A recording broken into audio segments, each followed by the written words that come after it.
News voice, जो हर खबर से आपको कराए रूबरू। खुला दरबार लगाकर दिव्यांगजनों की समस्याएं सुनने रेवाड़ी पहुंचे हरियाणा राज्य दिव्यांग आयोग के आयुक्त आर के मक्कड़ ने जिला प्रशासन के अधिकारियों को बड़ी नसीहत देते हुए कहा कि यहां के अधिकारी दिव्यांगजनों के अधिकारों के प्रति इतने संवेदनशील नहीं हैं जितना कि होना चाहिए। उन्होंने कहा कि संवेदनशीलता में बहुत बड़ा गैप है। उदाहरण के तौर पर उन्हें बताया गया कि मनरेगा में दिव्यांगजनों के लिए 4% आरक्षण है, लेकिन रेवाड़ी में अभी तक एक भी जॉब कार्ड नहीं बना है। वहीं रेवाड़ी के रोडवेज बस स्टैंड का निरीक्षण करने पहुंचे आयोग के आयुक्त आर के मक्कड़ ने कहा कि रेवाड़ी रोडवेज बस स्टैंड पर स्थिति अमानवीय बनी हुई है। यहां पर दिव्यांगजनों के लिए व्हील चेयर नहीं दिखाई दी। उन्होंने कहा कि यदि यहां व्हील चेयर मिल जाती तो शौचालय इस तरह के नहीं है कि शौचालय के अंदर भी जा सके। यदि किसी दिव्यांगजन महिला को शौचालय के लिए जाना पड़ जाए तो उसको हाथ रखकर जाना पड़ेगा। ऐसे में समझा जा सकता है कि रेवाड़ी रोडवेज बस स्टैंड पर स्थिति कितनी विकट है। उन्होंने कहा कि जब 2 रोडवेज बसों का निरीक्षण किया तो दिव्यांगजनों के लिए चढ़ने के लिए हत्थे तक नहीं पाए गए। बोले कि रोड में सीट नंबर 3 दिव्यांगजनों के लिए आरक्षित होती है, लेकिन सीट पर लिखा हुआ तक नहीं पाया गया। उन्होंने कहा कि दिव्यांगजन घर बैठे ही टोल फ्री नंबर 1967 पर कॉल कर सरकारी सहायता प्राप्त कर सकते हैं। देखिए और क्या कुछ कहा आयुक्त मक्कड़ ने। रेवाड़ी से न्यूज वॉइस के लिए संजय कौशिक के साथ अजय सागर अत्री की रिपोर्ट।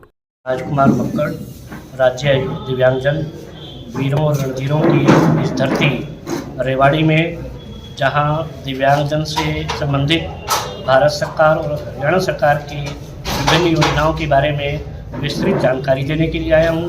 वहां जिले में दिव्यांगजन संबंधी विभिन्न विभागों की जो योजनाएं चल रही हैं उनकी समीक्षा भी करने आया हूं। साथ साथ दिव्यांगजन के जीवन में मोबिलिटी ये बहुत कम रहती है, साधनों का अभाव रहता है, तो मैं उनको सहायक उपकरणों के द्वारा उनका जीवन कैसे सुखद बने, इसके लिए न केवल निजी क्षेत्र से अपितु सरकार की ओर से भी जो सहायता बन पड़ी है उसके अनुसार 5 यहाँ पर मोटराइज वाहन, 3 व्हील चेयर और 4 लोगों को मूक बधिर हैं जो उनको श्रवण यानी मशीन वो उपकरण प्रदान किए गए हैं। इसके अलावा उनकी विभिन्न शिकायतें सुनी गई हैं और अभी यह क्रम जारी है। किस किस तरह की शिकायतें सर मिली है अभी? जैसे अधिकांश जो शिकायतें दिव्यांगजन से संबंधित आ रही हैं वो ये है कि परिवार पहचान पत्र में उनकी आय सही दर्ज न होने के कारण से, या जब सरकार ने अवसर दिया था उसका उपयोग नहीं कर पाए, इसके कारण से उनको कठिनाइयाँ आ रही हैं। किसी को आयुष्मान भारत कार्ड, किसी का राशन कार्ड, तो किसी का पेंशन, इस प्रकार की शिकायतें ज़्यादा आ रही हैं। बाकी ये भी जानकर सुखद आश्चर्य हुआ कि रेवाड़ी जैसा क्षेत्र जो सुदूर हरियाणा का दक्षिणी ज़िला है और ये माना जाता था कि शायद कम पढ़े लिखे भी लोग ज़्यादा होंगे, लेकिन यहाँ आकर के ये अच्छा भी लगा कि काफ़ी अच्छी संख्या में कर्मचारी, दिव्यांग कर्मचारी यहाँ पर उपस्थित हैं और जिन्होंने अपनी नौकरी संबंधी अनेक समस्याओं को सामने रखा है। कईयों की तो मेरी कोर्ट में पहले से शिकायतें भी चल रही हैं और कई नए भी विषय आज सबके सामने आए हैं। एक महिला उसने शिकायत रखी कि बीपीएल उसका कार्ड था, राशन मिल नहीं रहा भी, और ऐसे तमाम काफ़ी लोग हैं जिनको चक्कर लगाने पड़ते हैं। एक तो दिव्यांग, फिर ऊपर से अधिकारियों के दफ्तर के चक्कर लगाते हैं, तो ऐसा कुछ इंतजाम नहीं हो सकता कि उनकी वहाँ पहुँच के सुनी जाए? सरकार ने 1967 नंबर से टोल फ्री नंबर दिया हुआ है, इसका व्यापक प्रचार किया हुआ है और मेरा आप लोगों से भी निवेदन है, मीडिया के, क्योंकि लोकतंत्र का चौथा स्तंभ है और बिना मीडिया के प्रचार माध्यमों के सरकार की भी कल्पना नहीं की जा सकती। सरकार की योजनाएं बहुत बार कागजों में रह जाती हैं, धरातल पर लाने में बहुत बड़ी भूमिका हमारे मीडिया जगत की रहती है। तो मैं आपसे राज्य आयुक्त दिव्यांगजन होने के कारण से, नाते से निवेदन करना चाहूँगा कि सरकार की ऐसी योजना कि दिव्यांग को मोबिलाइज ना होना पड़े, अपने ही स्थान पर सुविधा का उपयोग कर पाए, इसके लिए 1967 नंबर ये टोल फ्री नंबर दिया हुआ है।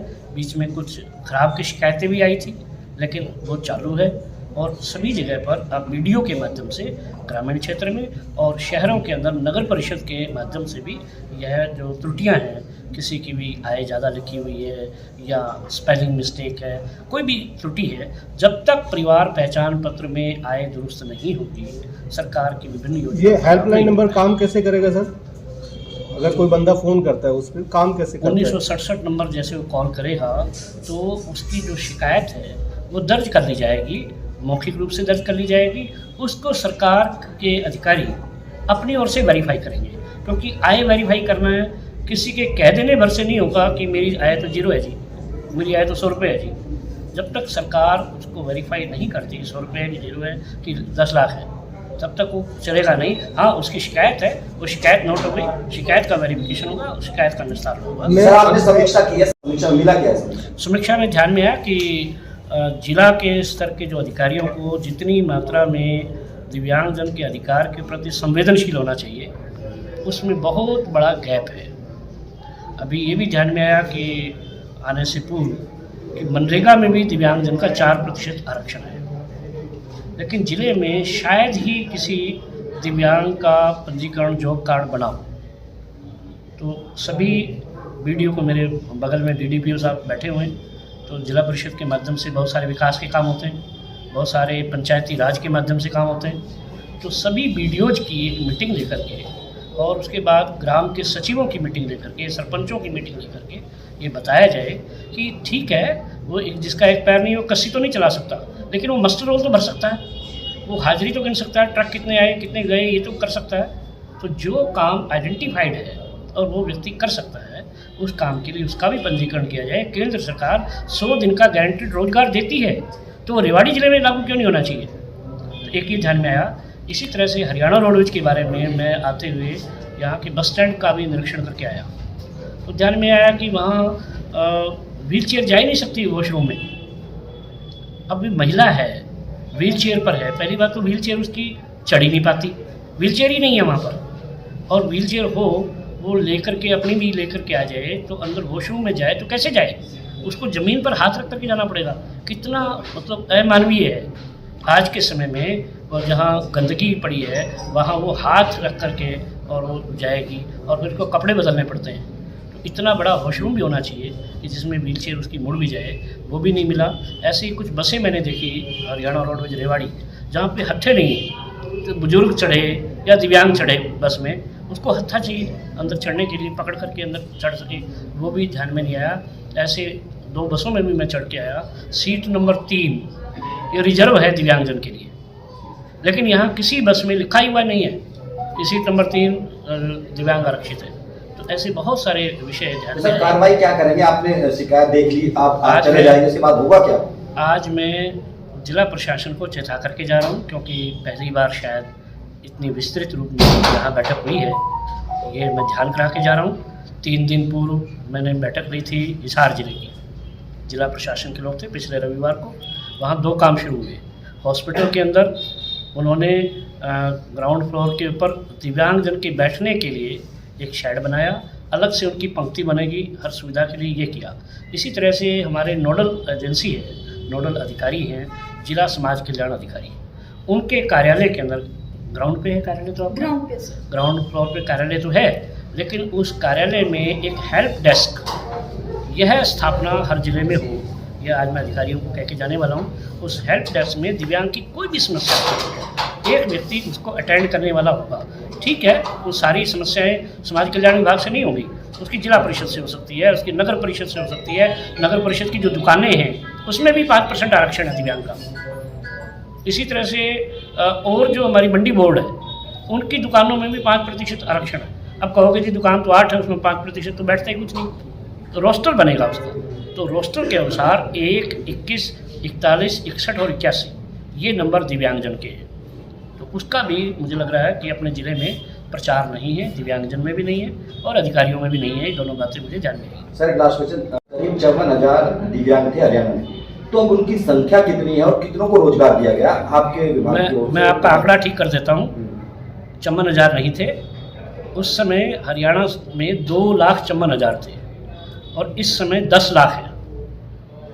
10 लाख दिव्यांग हैं, जिनमें से 1 लाख दिव्यांगों को हम पेंशन देते हैं, 2750 रुपया प्रति माह। इसके अलावा कर्मचारी हैं सरकार के, इसमें लगभग 67,000 कर्मचारी, चाहे वो सेवारत हैं अथवा सेवानिवृत्त हैं, सरकार के नेटवर्क में है। 32,500 विद्यार्थी हमारे नेटवर्क में हैं। लेकिन बहुत बड़ा तबका ऐसा है जो अपनी दिव्यांगता को जाहिर नहीं करना चाहता। ख़ास तौर पे जो समाज का ऊंचा दर्जे वाले लोग हैं, मलाईदार तबका जिसको बोलते हैं, वो लोग शर्म महसूस करते हैं कि उनके घर में कोई दिव्यांग है, उसका वो डिसेबिलिटी सर्टिफिकेट भी नहीं बनवाना चाहते। तो ऐसी बड़ी संख्या है। हालांकि हमारे अभी तक के पेपर्स में 3,39,160 दिव्यांग 40% से अधिक दिव्यांगता वाले हैं, जिसमें रेवाड़ी ज़िले के अंदर मैम रेवाड़ी जिले 5782 तो सर पेंशनर 18 है और सर नॉन स्कूल गोइंग है 240 सर। तो करीब 5800 पेंशनर है और नॉन स्कूल गोइंग 240 सर। 240, यानी लगभग 250 संख्या ऐसे दिव्यांग विद्यार्थियों की हमारे ज़िले की है। तो इसके अलावा बहुत बड़ी संख्या है जिनको आइडेंटिफाई करके और सरकार के नेटवर्क में लाना आवश्यक है। इसके लिए मीडिया का सहयोग भी बहुत आवश्यक है।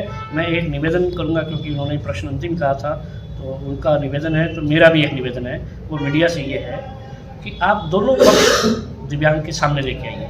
एक तरफ बहुत सारे ऐसे दिव्यांग हैं जिन्होंने दिव्यांगता की छाती पे चढ़कर सफलता की बहुत अच्छी बुलंदियों को छुआ है। यहाँ अभी इस प्रोग्राम में डॉक्टर रेखा गर्ग, जो असिस्टेंट प्रोफेसर है, व्हील चेयर बाउंड है, असिस्टेंट प्रोफेसर है और उनको राज्य स्तर का अवार्ड मिला है, वो हमारे बीच में थी।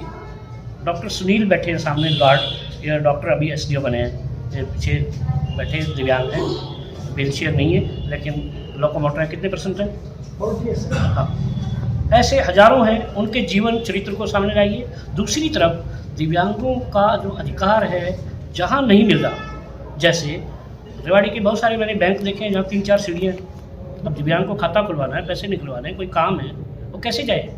उसकी व्हील चेयर जा ही नहीं सकती, थाने में नहीं जा सकता, वो कोर्ट में नहीं जा सकता, वहाँ पर व्हील चेयर नहीं। यहाँ तक कि जिस मंच पे मैं बैठा था वही एक्सेसिबल नहीं है, तो उसका अधिकार है। ऐसे पक्षों को अगर आप सामने लाएंगे, और स्वाभाविक है मीडिया की आवाज़ कोई अनसुनी नहीं कर सकता, चाहे वो सरकारी अधिकारी है और चाहे वो कर्मचारी है, चाहे वो दिव्यांग है। जहाँ आप जागरण का काम करेंगे, मीडिया की बहुत बड़ी भूमिका है। नकारात्मक पक्षों को लाना मैं नहीं कह रहा, लेकिन रचनात्मक अगर चीज़ें सामने आती हैं तो आपकी भी बहुत बड़ी भूमिका होती है। और मैं तो ये कह सकता हूँ, साथी हाथ बढ़ाना, एक अकेला थक जाएगा मिलकर बोझ उठाना। तो इस बोझ को अगर हम सारे मिलकर उठाएंगे, मीडिया, समाज, परिवार, तो निश्चित रूप से ये दिव्यांगता अभिशाप नहीं होगी, वरदान नहीं होगी तो अभिशाप भी नहीं होगी, एक सामान्य जीवन जी सकेंगे। इतना मेरा कहना है। सबसे बड़ा कार्यक्रम होगा गोवा के अंदर, जहाँ हरियाणा के 128 दिव्यांगजन ने भी भाग लिया। भारत के महामहिम राष्ट्रपति जी ने मुझे 3 दिसंबर 2022 को सर्वश्रेष्ठ राज्य आयुक्त दिव्यांगजन का राष्ट्रीय पुरस्कार विज्ञान भवन में प्रदान किया। तो वो भी एक सेलिब्रेशन वहाँ पर रहा। गोवा के माननीय मुख्यमंत्री जी और बाकी केंद्र सरकार के हमारे प्रतिनिधि, मंत्री इत्यादि, उन सब लोगों के द्वारा भी अभिनंदन हुआ। और अपने आप में एक विराट कार्यक्रम था जहाँ दिव्यांगों ने पहली बार समुद्र देखा होगा। समुद्र के अंदर स्टीमर से वो गए और वहाँ पर मुख्यमंत्री भी साथ हैं, केंद्रीय मंत्री भी साथ हैं। वो जो एक आनंददायक वातावरण था, और वहाँ एक टापू पे गए, टापू पे उनको उतार करके फिर उन्होंने अपने जीवन का जो आनंद लिया, वो एक आनंद हम हरियाणा में भी दे पाएँ, ऐसा हमारा प्रयास है। आने वाले वर्ष का यह जो कार्यक्रम है हरियाणा की धरती पर, क्षेत्र की धरती पर या जहाँ भी उपलब्ध होगा, वैसा हमारा करने का प्रयास है।